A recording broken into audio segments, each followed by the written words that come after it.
Well, I think that China is a really rapidly evolving market. The economic status of families is changing, growing over time. It is increasingly becoming a middle-class endeavor to study abroad. And I think that really changes what families are looking for in terms of their destination abroad. So I think that's one of the important trends, is the ongoing evolution on the economics of study abroad. Another, I think, really important trend would be how competitive the environment is becoming. Canada faces country competitors that it never used to face. Countries like New Zealand, Germany, Ireland are all investing in developing their position in the market. And not only that, institutions that have delayed their engagement in the market are now coming into the market. And so we're seeing more and more institutions competing for those international students. The overall market is growing, but the level of competition is growing at an even more rapid rate. And I think that that's something that Canadian institutions need to be really aware of. They're going to need to compete more fiercely to succeed in this market than they did last year and the year before that. The other thing we're seeing is a decrease in the average age of students who are going to study in Canada.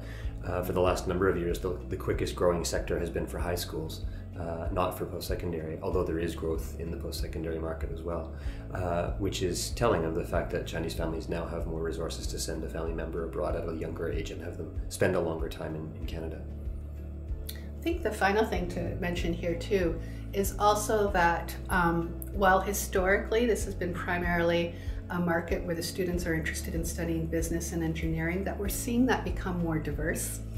There's more and more students looking at studying arts and humanities from China.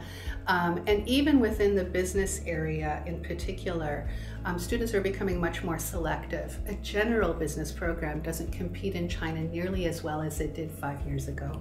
Instead, students are looking for specialization. They want things like human resources management or international marketing or accounting and finance, or they want vertical specialization, hospitality and tourism management, I don't know, petroleum industry or something like that, because students who are coming back with a general business degree are having trouble competing for jobs with employers. So that greater element of specialization helps them find a job when they return to China. That is the competitive concern now.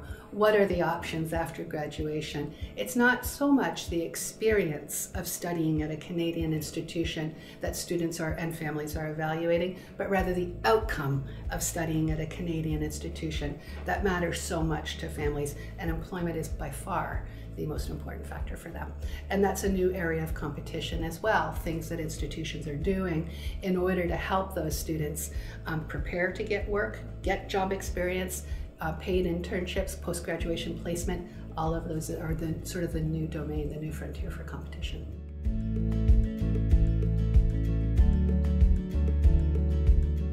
I think the first piece of advice that we would have would be to really evaluate whether or not China is the market for them. It is increasingly a competitive market, and they need to be sort of very aware of what it is that they're offering to the market, why institutions within China might want to partner with them, why students from China might want to go to them.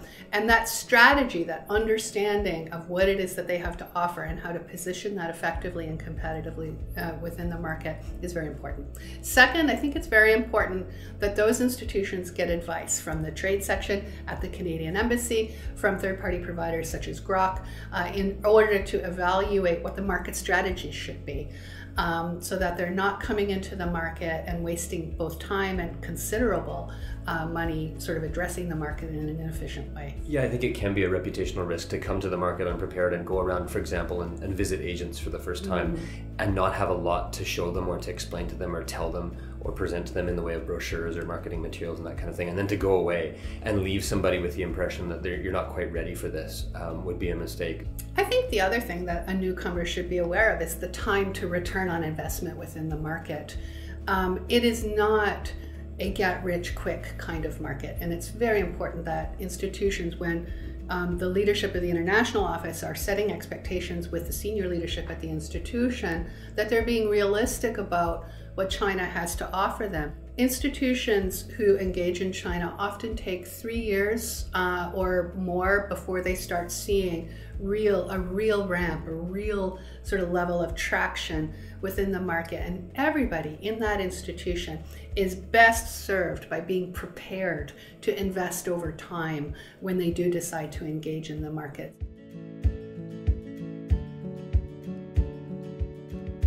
Canadian institutions are really well placed in the market, actually.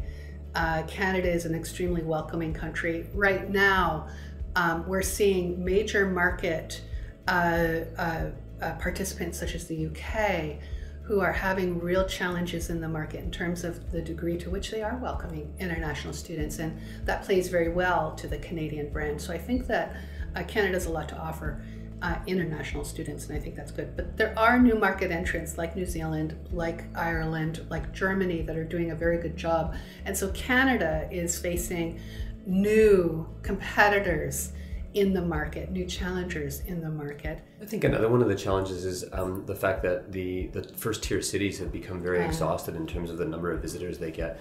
The major institutions that have been here for a long time, and many of the new ones as well, are going to the first tier cities. There are just so many institutions there going that the agents have not enough students to fill that demand from the schools. As a result, we're seeing a trend towards more institutions focusing more on second and third tier cities. And that's a challenge because there are so many and the country is so diverse and large geographically that it's sometimes hard to know which 10 or 12 cities you might focus on. And that's where good advice on the ground can help an institution sort of focus in a region or focus in half the country, at least narrow it down a little bit so that they're not sort of doing the shotgun approach to the market. Yeah.